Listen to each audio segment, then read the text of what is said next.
O Brasil, eu já fui ministro da Fazenda em 1994, eu já fui ministro da Integração Nacional em 2003, eu já fui eu mesmo o deputado federal mais votado do Brasil proporcionalmente, para minha honra e gratidão, não é? E eu digo a vocês, com essa experiência, não estou falando isso para me gabar de nada, estou só dizendo, eu nunca vi a profundidade da esculhambação que eu estou testemunhando hoje no Brasil. E vocês não pensem que isso é uma inovação da Constituição, não. Eu fui essa experiência toda já sob a vigência da Constituição de 88. E a mais grave deformação contemporânea dessa relação podre do Poder Executivo, da Presidência da República com o Congresso Nacional, são o galope e a desfaçatez e o volume de dinheiro inéditos com que se está fazendo a prática de emendas parlamentares. Vamos refrasear. Emenda parlamentar em si não é um problema. A gente tem que defender as coisas com equilíbrio. Por isso que a gente não adianta ficar nessa história de Bolsonaro ou Lula, não sei o que e tal. Isso é tudo bobagem. São iguais, cada um pior do que o outro. Por quê? Porque o Bolsonaro aloprou, liberando 30 bilhões de reais e nós, o PT, eu, não sei o que e tal, esculhambamos o Bolsonaro, corrupto, não é? Congresso corrupto, não sei o que e tal. Agora o Lula liberou 53 bilhões de reais. E sabe qual foi o partido que mais pegou dessa mamata? O PT. Vocês estão entendendo? Então, assim, não adianta paixão, os dois são iguais em matéria de assalto aos interesses nacionais, ao interesse público, na fisiologia e na corrupção. Agora voltamos, então, ao equilíbrio da opinião. Emenda parlamentar, o que é, para quem não está informado? É tarefa do Executivo propor o orçamento. O orçamento, então, é uma lei. Uma vez por ano, o governo manda para o Congresso, ali por volta de setembro, o governo manda para o Congresso, e essa newsletter vai antecipar alguns problemas. Tem ministério aí que vai parar de pagar a conta de luz. Aliás, vou fazer aqui um abraço para a gente querida da UFRJ. Estão ameaçados, a Universidade Federal do Rio de Janeiro, uma das mais importantes universidades do país e do mundo, está ameaçada de ter a luz cortada porque está devendo para o sistema Light do Rio de Janeiro 30 milhões de reais, não tem dinheiro para pagar. Pois bem, fecha parênteses com o meu abraço à nossa gente querida da UFRJ. 30 milhões de reais de conta atrasada com luz. Pois bem, o governo manda em setembro a proposta de orçamento. É da tarefa do Congresso aperfeiçoar a proposta do governo. Ele não precisa engolir com casca e tudo. É da natureza mesmo, original, histórica do Congresso, que ele faça os aperfeiçoamentos. Uma das coisas que se introduziu, que é normal, são emendas.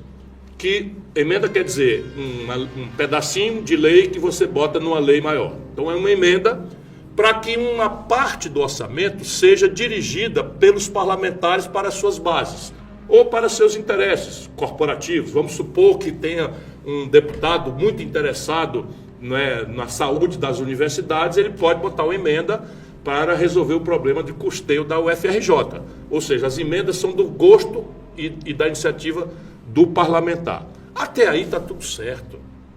Até aí está tudo certo. O que está errado? O que está errado é que de um tempo para cá, o abuso é a nota, a imoralidade é a regra, a escuridão, a falta absoluta de transparência, violando princípios fundadores da ordem constitucional e do Estado de Direito Democrático. Inventaram, então, tal de emenda de bancada, que é o seguinte, um pacote de dinheiro, e o Lira junta a turma dele lá, mais o Pacheco junta a turma dele lá, numa sala, tem uma sala hoje secreta lá, uma coisa que eles juntam e começam a rachar o dinheiro. E aí o dinheiro vai para onde? Eles não querem mais, nem sequer que você saiba quem mandou o dinheiro, para onde e para fazer o quê. Então repare, chega 10 milhões de reais num pequeno município do interior da Paraíba, ou no interior do Maranhão, no cofre do prefeito, sem o prefeito ter apresentado um projeto, sem o deputado se identificar como responsável, sem se saber quanto é que vai custar aquilo para onde vai ser com o dinheiro, ou se atende a qualquer ordem de prioridade. Isto passou da conta, isto virou um problema gravíssimo. E o governo Lula e o Bolsonaro também, mas o governo Lula, eu penso o seguinte, deixa eu dizer aqui, eu não espero nada de uma direita corrupta de um país como o nosso, nem do mundo. A minha cobrança maior é sobre quem passou a vida inteira esculhambando os outros, a corrupção dos outros, a deformação dos outros, o elitismo dos outros, a precariedade dos outros, e aí, quando está no poder faz pior do que os outros. Então vamos ter paciência, apetezada aí, bota a viola no saco, que esse aqui não tem rabo de palha e sabe que a cúpula do PT virou uma organização criminosa. Só um otário, está escrito na newsletter, só um grande otário nesse país ainda imagina que tem alguma decência na cúpula do PT e no lulopetismo. Não tem mais nenhuma, são pragmáticos, estão jogando o jogo mais imundo que você puder imaginar e estão destruindo na juventude a própria crença no sistema democrático, porque para eles todo mundo agora tem que ser corrupto, porque se não for assim não governa, é governabilidade. Mentira, não é verdade, Itamar Franco nunca fez picaretagem dessa natureza para governar. Isso foi muito recentemente na história brasileira. Temos muitos outros exemplos. Enfim, Getúlio não fez, Juscelino não fez, tem muitos outros exemplos. Itamar não fez, eu já acabei de falar aqui, estava lá, eu do lado dele, ajudei a fazer o Plano Real, e está fazendo 30 anos, eu estou terminando um livro para contar a verdadeira história disso aí. Pois bem, os caras agora fizeram isso e o volume de dinheiro é o maior da história. Você não tem mais dinheiro para nada e os caras têm autorização de 53 bilhões de reais. O que aconteceu? O abuso praticado com o consentimento do Lula, com o apoio do PT, com o apoio de todos eles, derivou para o judiciário. Uma parte das pessoas acham que o ministro Flávio Dino, porque foi ministro do Lula, porque era aliado político, etc., etc., estaria fazendo, digamos assim, com a mão do gato o que o Lula tinha que fazer e não fez. Eu não creio, porque eu conheço a decência e a seriedade do Flávio Dino, fui colega dele na Câmara dos Deputados e naquilo ali não tinha, na nossa época, eu e ele, não tinha essa esculhambação. Portanto, ele sabe que essa esculhambação é recente e viola a Constituição, viola as leis, viola a decência, viola a moralidade ante a, vamos dizer, a omissão dos órgãos de controle do Tribunal de Contas, do Ministério Público. É tudo, todo mundo de olho fechado para essa esculhambação dos grandes. Então, o que aconteceu? Ele deu a liminar suspendendo a liberação dessas emendas sem transparência. Imediatamente juntou-se a malta do Bolsonaro com a malta do Lula, PT e PL, juntos assinaram o recurso. Veja, eu estou rindo para não chorar. Entre no Google, meu irmão. Se você está duvidando, se você é um petista de boa fé, você tem que cobrar do seu partido que pare de fazer esse tipo de coisa, porque está destruindo o pensamento progressista e os valores, sabe, do campo progressista, do campo de esquerda do Brasil. Porque isso não pode. Pois bem, assinaram juntos um recurso. O Supremo Tribunal Federal, olha, essa aí merece elogio. Eu que critico, tenho que elogiar e botar força STF. Por 11-0, segurou a decisão corretíssima do ministro Flávio Dino. Agora, vamos lá, eu estou antecipando. Não é provável que esta coisa importantíssima historicamente para o Brasil se sustente. Eu, infelizmente, não gosto de comemorar essas coisas muito, porque conheço muito as coisas de Brasília. O que é provável que aconteça? Uma hora dessa, a turma do Deixa Disso já está jogando ali o jogo e tal. Daqui a pouco eles vão achar um acordo, né? Eu espero só que esse acordo se lembre de que não pode ser objeto de acordo o fim da transparência, não pode ser objeto de acordo a corrupção institucionalizada e não pode ser objeto de acordo a deformação mortal da democracia. Sabe quanto é que o Lula está liberando por cabeça da Câmara dos Deputados? 52 milhões de reais por ano. Aqui, estamos nos queixando do Congresso, da maioria do Congresso. Pois bem, com esta providência, o Lula está congelando, está engessando esta mesma deformação para o futuro. Porque um deputado desonesto com 52 milhões de reais por ano, se ele rouba 20%, irmão, estamos falando de 10 milhões de reais por ano. O que foi? Até no chat estão pedindo aqui para você beber água. Beber água. Eu tenho um sinal código que eu faço aqui com ele para ele tomar uma aguinha e ele não tá olhando. Não tá. Vocês estão entendendo? Vai ter eleição agora. Quem que vocês pensam que um jovem vai entrar na política brasileira? Se algum professor, algum médico, algum defensor do meio ambiente vai entrar na política hoje em dia? Zero chance. Não adianta inventar cota para mulher, cota para negro. Meu filho agora é grana. E quem está institucionalizando isso é o PT, é Lula. Porque o Bolsonaro fez a mesma coisa, só que com 30 milhões. Agora 53 bilhões de reais. Dividindo por 513 dá 52 milhões de reais. Por favor, lembrem que há exceções, e eu conheço algumas, são poucas, mas há exceções. Nós precisamos amar o jornalismo, que infelizmente acabou no Brasil. É lamentável o que eu estou dizendo, salvo poucas exceções, eu gosto sempre de dizer que há exceções, mas é uma tragédia o que está acontecendo no Brasil. Uma tragédia. Você imagina, um camarada como eu, ex-ministro da Fazenda, ex-governador, candidato a presidente da República, escreve que 93 bilhões de reais de precatório foram pagos de forma absolutamente inusual, que esses bilhões tinham sido comprados com deságio de 40%, 50%, 60% pelos bancos. Isso tudo é rigorosamente verdade. Ninguém publica. Ninguém, sabe o que é? Ninguém publica. E esse tipo de corrupção, o negócio dos irmãos Batista é uma esculhambação sem tamanho. Você está entendendo? O Lula vendeu 12 termoelétricas que eram bichadas, que ninguém queria comprar para os irmãos Batista, mas pegou o prejuízo das por isso que ninguém queria comprar, e entregou, espetando na conta de luz do povo brasileiro.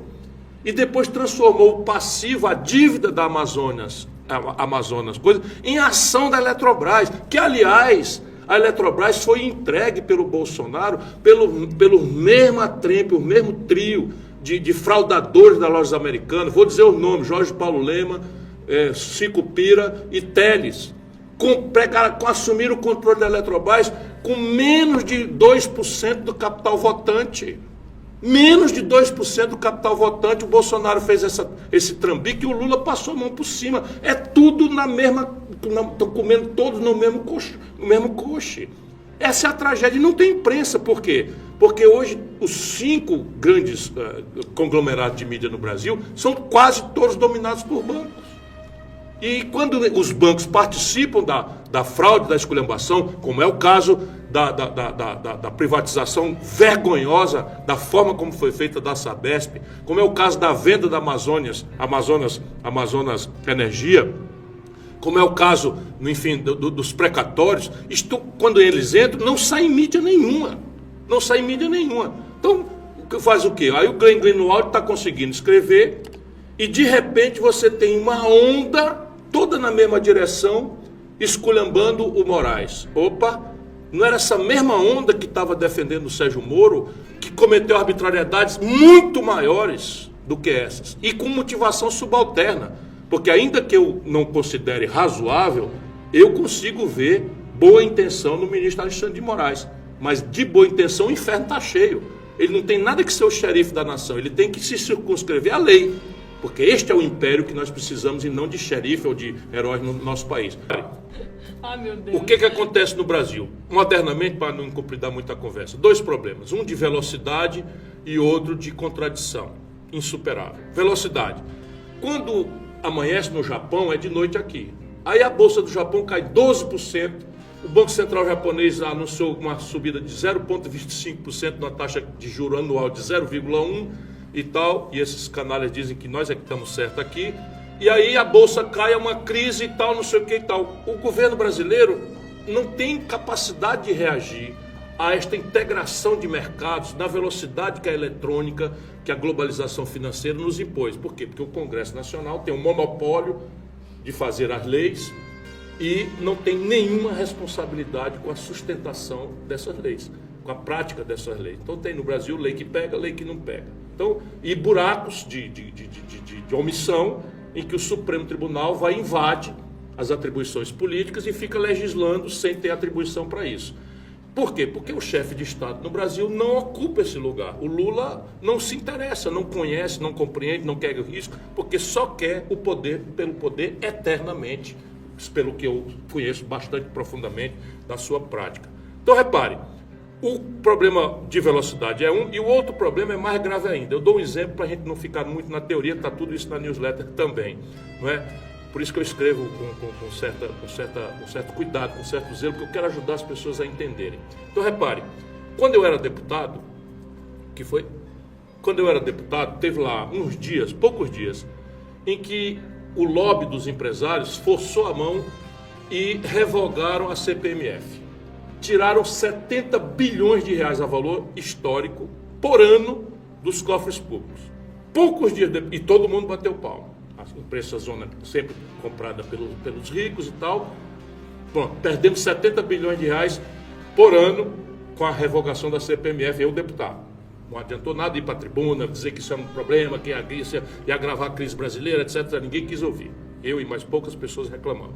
Pois bem, poucos dias depois, esse mesmo Congresso, essa mesma turma, pouquinhos dias depois, regulamentou a emenda 29, que é uma emenda à Constituição, que mandava aumentar em 70 bilhões de reais por ano o gasto com saúde. Não interessa aqui se é bom que seja para a saúde, claro que é, nem que seja bom ou mal que você corte a CPMF. A pergunta é, como é que funciona isto na matemática? Eu tiro a receita de 70 bilhões por ano e aumento a despesa de 70 bilhões por ano. Isso dá 140 bilhões de reais, que é muito dinheiro no orçamento americano ou alemão, quanto mais aqui. Até hoje está aí a crise colocada. Por quê? Porque o parlamento tem essa inclinação demagógica de atender lobby, de atender... E o nosso parlamento, então, é corrupto, por maioria, claro, tem exceção, mas é corrupto e completamente vendido aos lobbies do baronato do dinheiro. Por exemplo, o Estatuto da Autonomia do Banco Central do Brasil é um crime que o Lula engoliu com casca e tudo, não tentou mudar. Por quê? Porque não é chefe de Estado, é só um politiqueiro que quer ficar no poder eternamente. Se você gostou do conteúdo, não se esqueça de deixar o seu like e se inscrever. E se você quer continuar se informando, dá uma olhada no nosso último vídeo que está aparecendo aqui na tela.